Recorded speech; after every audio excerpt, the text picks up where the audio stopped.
Hello students, you are most welcome in learn easy classes. My self Urvashi. आज हम discuss करने वाले हैं क्लास 10th केमिस्ट्री का chapter periodic classification of elements का लेक्चर नंबर 3, जिसमें कि हम डिस्कस करेंगे आज characteristic feature of groups. Already हम अपने प्रीवियस लेक्चर में पीरियड्स के कैरेक्टरिस्टिक फीचर्स को डिस्कस कर चुके थे बच्चों। अगर आपने प्रीवियस लेक्चर नहीं देखा है then please click the link. मैंने ऑलरेडी डिस्क्रिप्शन बॉक्स में ऑलरेडी लिंक दिया हुआ है बच्चे। और अगर आपने चैनल को सब्सक्राइब नहीं किया है तो चैनल को भी सब्सक्राइब कर लीजिए and press the bell icon so that कि आपको अपकमिंग वीडियोस के नोटिफिकेशन मिल जाए।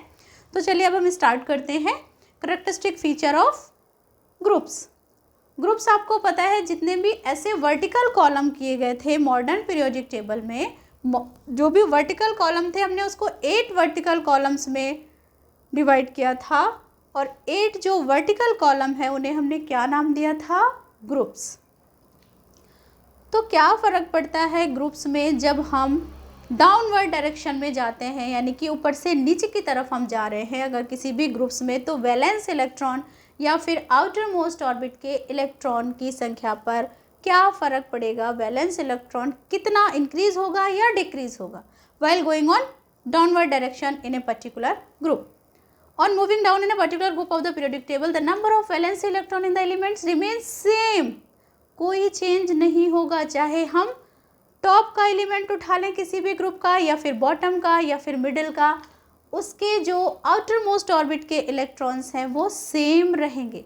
थोड़ा सा मॉडर्न पीरियोडिक क्लासिफिकेशन को थोड़ा सा रिकॉल करें बच्चे, क्योंकि किस बेस पर हमने ग्रुप्स में एलिमेंट्स को रखा था? आउटर मोस्ट या वैलेंसी सेल के इलेक्ट्रॉन्स के नंबर के बेस पर हमने उन्हें 1 2 3 4 5 6 ऐसे ग्रुप्स में रखा था। सपोज अगर फर्स्ट ग्रुप के एलिमेंट हैं तो उनके वैलेंसी इलेक्ट्रॉन क्या होंगे? 1। सेकेंड ग्रुप में किन एलिमेंट्स को रखा था जिनकी वैलेंसी इलेक्ट्रॉन कितने थे? 2। तो यानी कि किसी भी ग्रुप में चाहे हम किसी भी एलिमेंट्स को देख लें टॉप टू बॉटम, उसमें जो वैलेंसी इलेक्ट्रॉन है या आउटर मोस्ट इलेक्ट्रॉन है वो सेम रहेगा, उसमें कोई भी चेंजेस नहीं होंगे। जबकि जब हम पीरियड्स में देख रहे थे तो जो वैलेंसी इलेक्ट्रॉन है वो लेफ्ट टू राइट जाने पर क्या हो रहे थे बच्चे? इंक्रीज हो रहे थे। यहाँ पर देखो लिथियम, सोडियम, पोटेशियम, जैसे जैसे हम नीचे की तरफ आते जाएंगे but outer most orbit electron यहाँ पर देखो, जैसे कि हम वैलेंस इलेक्ट्रॉन क्या आउटर मोस्ट ऑर्बिट इलेक्ट्रॉन, इसमें भी 1, इसमें भी 1, इसमें और नीचे आएंगे तो भी हमारा 1 1 ही आएगा। लिथियम, सोडियम, पोटेशियम ये फर्स्ट ग्रुप के एलिमेंट्स हैं। फर्स्ट ग्रुप के एलिमेंट्स हैं यानी कि इसके आउटर मोस्ट में 1 इलेक्ट्रॉन। सेकंड ग्रुप के बेरियम, मैग्नीशियम, कैल्शियम ये हमारे सेकंड ग्रुप के एलिमेंट हैं। इनके आउटर मोस्ट ऑर्बिट में कितने इलेक्ट्रॉन? 2 इलेक्ट्रॉन। वैलेंसी इलेक्ट्रॉन के बेस पर ही तो ग्रुप्स में एलिमेंट्स को क्लासीफाई किया गया था। जितने वैलेंसी इलेक्ट्रॉन होंगे उसको वही ग्रुप दे दिया गया था। सपोज किसी के वैलेंसी इलेक्ट्रॉन है 3 तो उसको थर्ड ग्रुप में प्लेस दे दिया था उन एलिमेंट्स को। इट मीन्स अगर हम बात करें कि bottom to top to bottom अगर हम किसी भी ग्रुप्स में देखते हैं तो वैलेंसी इलेक्ट्रॉन्स के नंबर पर कोई भी फर्क नहीं पड़ेगा। क्लियर हो गया बच्चे? वैलेंसी पर अब जब वैलेंसी इलेक्ट्रॉन पर फर्क नहीं पड़ेगा, वैलेंसी क्या होती है? कितने इलेक्ट्रॉन कोई डोनेट करेगा एलिमेंट्स या कितने इलेक्ट्रॉन वो एक्सेप्ट करेगा। जब आउटर मोस्ट ऑर्बिट के इलेक्ट्रॉन ही सेम हैं तो इनकी वैलेंसी भी तो सेम होगी, क्योंकि जब एक इलेक्ट्रॉन है तो सारे एलिमेंट चाहे वो टॉप से बॉटम कोई भी एलिमेंट हम उठा लें वो कोई भी एलिमेंट एक ही इलेक्ट्रॉन तो डोनेट करेगा। इसमें 2 इलेक्ट्रॉन है तो कोई भी एलिमेंट अगर हम सेकंड ग्रुप का देखें तो 2 ही इलेक्ट्रॉन तो वो दे पाएंगे, यानी कि सबकी वैलेंसी जो है वो सेम रहेगी। तो अगर हम वैलेंसी की बात करते हैं किसी भी ग्रुप्स के लिए तो all the elements in A group have the same valency. Reason भी कई बार क्वेश्चन आपको आ जाता है कि आप रीज़न बताइए कि क्यों सेम होगी।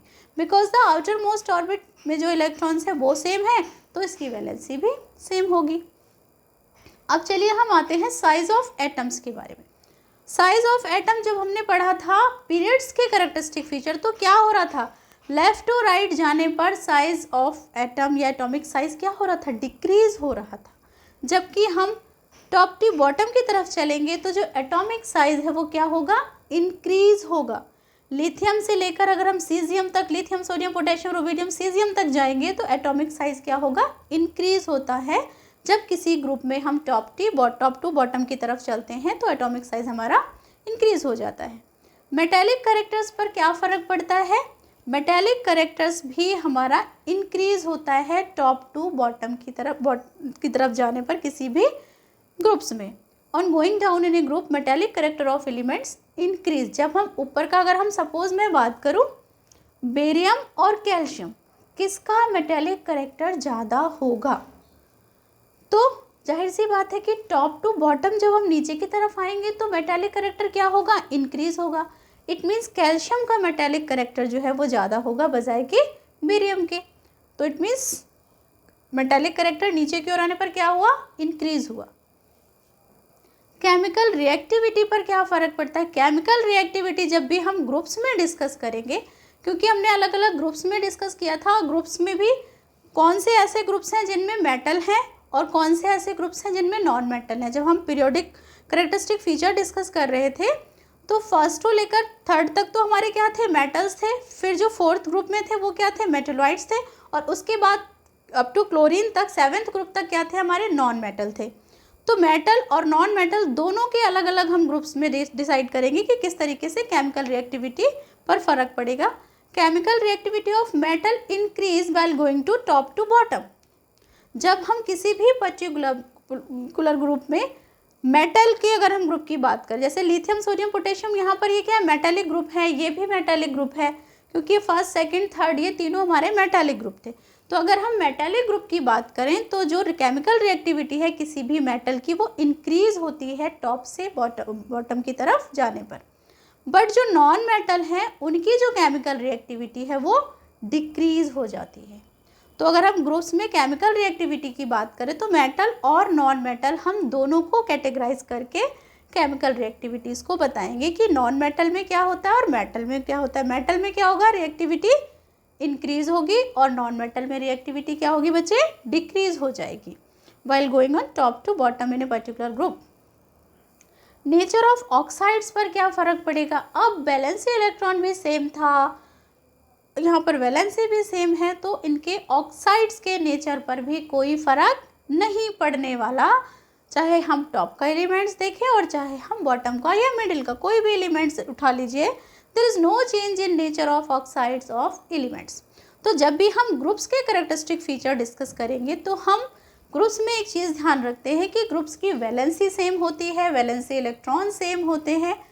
अब वैलेंसी और वैलेंसी इलेक्ट्रॉन सेम है तो फिर हमारे नेचर ऑफ ऑक्साइड यानी कि ऑक्साइड की एसिडिटी और बेसिडिटी वो भी सेम ही रहेगी।